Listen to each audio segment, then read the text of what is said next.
ఈ 13,200 మెషిన్స్ ద్వారా ప్రతిరోజు అది మహాలక్ష్మి స్కీముగా ఉచితంగా మీరు చేస్తున్న ఏదైతే ఆ టికెట్ ఉన్నదో అది కూడా ఒక్కొక్క టికెట్కి కమిషన్ వెళ్తుంది.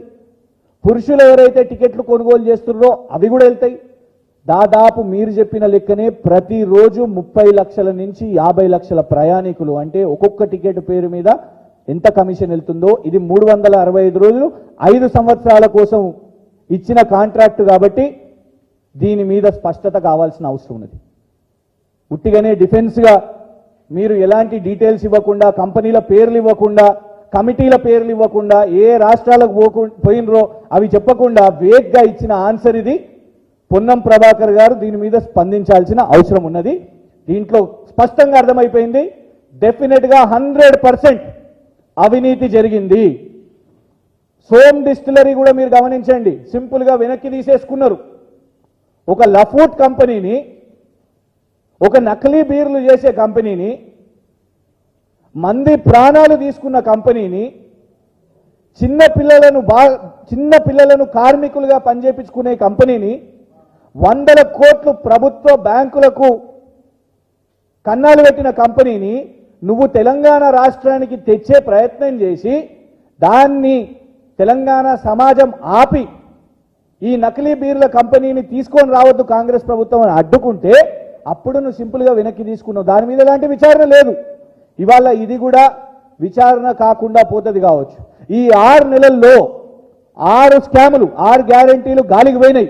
ఈ 6 స్కాములు విచారణ కాకుండా పోతున్నాయి కాబట్టి ఖచ్చితంగా దీన్ని వదిలేది లేదు. గౌరవ కోర్టుకు వెళ్తాం.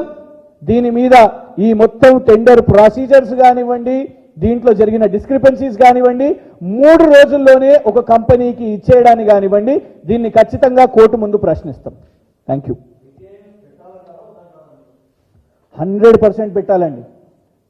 మేము అఫీషియల్గా ఆన్ రికార్డు కేటీఆర్ గారు అప్పటి స్పెషల్ చీఫ్ సెక్రటరీగా ఉన్న మరి అరవింద్ కుమార్ గారు వారు కూర్చొని సమావేశాలు కూడా పెట్టారు.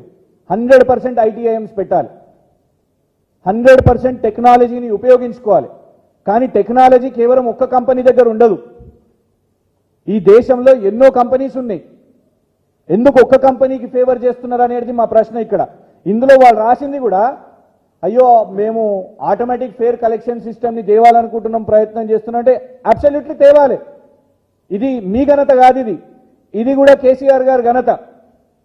కేసీఆర్ గారి ప్రభుత్వం ముందు నుంచే ఏఎఫ్సిఎస్ తీసుకొని రావాలి, ఐటీఐఎంస్ తీసుకొని రావాలని ప్రయత్నం చేసింది. కానీ ఇది ఒక కంపెనీకి బెనిఫిట్ కావాలని కాదు. అందుకే మేము అంటున్నాం ఈరోజు ఐటీఐఎంస్ ఏఎఫ్సిఎస్ మహాలక్ష్మి స్కీమ్ ముసుగులో అవినీతి చేస్తే ఎట్లా? ఇందులో ఈ పదాలు మీరు వాడారు, మేమనలేదు. మేము మొన్న ప్రెస్ మీట్ పెట్టినప్పుడు ఎక్కడ కూడా మహాలక్ష్మి స్కీమ్ గురించి మాట్లాడలేదు, ఉచిత బస్సుగా అగేన్స్ట్గా మాట్లాడలేదు. కానీ దాన్ని అడ్డు పెట్టుకొని నువ్వు అవినీతి చేస్తే ఎట్లా?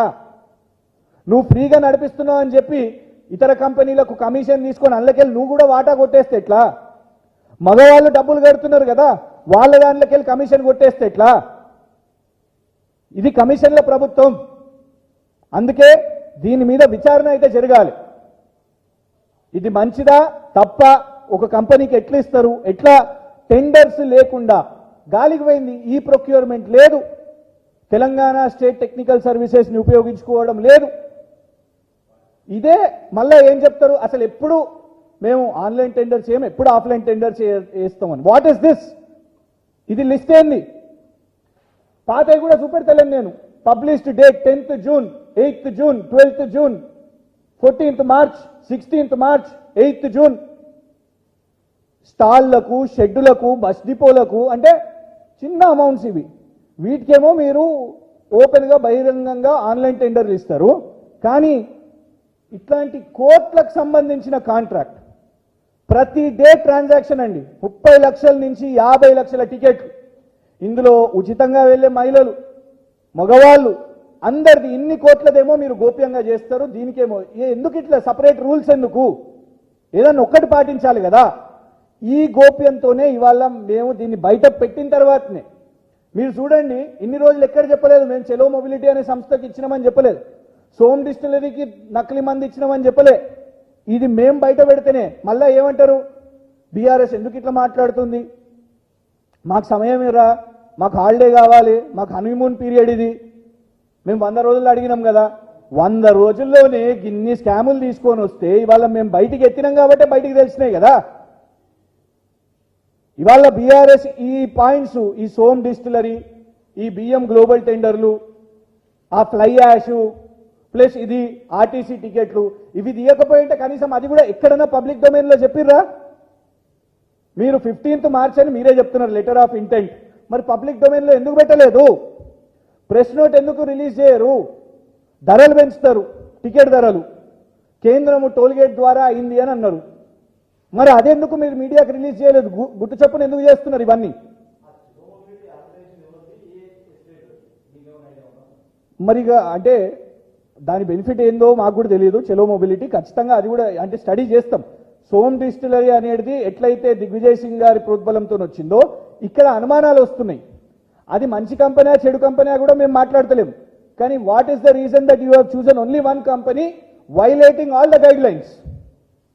అన్ని గైడ్ లైన్స్ ని పక్కన పెట్టేసి దేశంలో ఏ సంస్థ లేనట్టు, ఈ రాష్ట్రంలో కూడా ఏ సంస్థ లేనట్టు ఇది ఒక్కటే సంస్థ, అందుకే మేము టెండర్ను పక్కన పెట్టేసినాం, అందుకే మేము ప్రొసీజర్స్ ని పక్కన పెట్టేసినాం అని అన్నప్పుడు ఈ అబద్ధం కూడా ఎందుకు చెప్పాలి?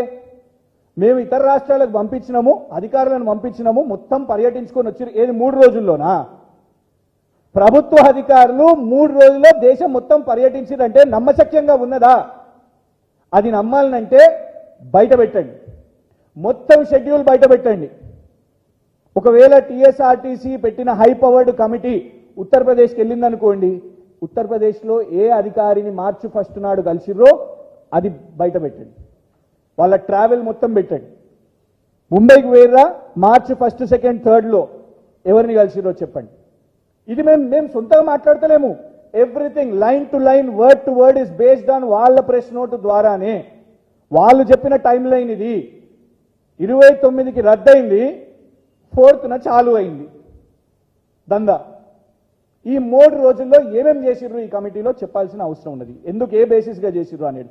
We are not against ITIMs, we're not against Mahalakshmi scheme, we're not against technology. Foxconn వచ్చినా కేసీఆర్ గారే తీసుకొని వచ్చిర్రు. ఐటీఐఎంస్ పైలట్ ప్రాజెక్ట్ అయినా కేసీఆర్ గారు ప్రభుత్వంలోనే ఉన్నది. కానీ దాని ముసుగులో కాంగ్రెస్ దాని అస్లియత్ని బయటికి తీస్తే ఒప్పుకోము. కాంగ్రెస్ అంటే స్కామ్గ్రెస్, కాంగ్రెస్ అంటే కుంభకోణాలు, అది అందరికీ తెలిసిందే. ఇవాళ మొదలు పెట్టేసారు షురు.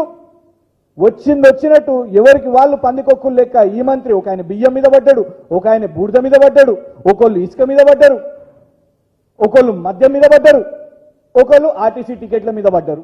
ఎక్కడికక్కడ విభజించుకొని డివైడ్ అండ్ రూల్ అన్నట్టు డివైడ్ అండ్ లూట్ నడుస్తున్నది.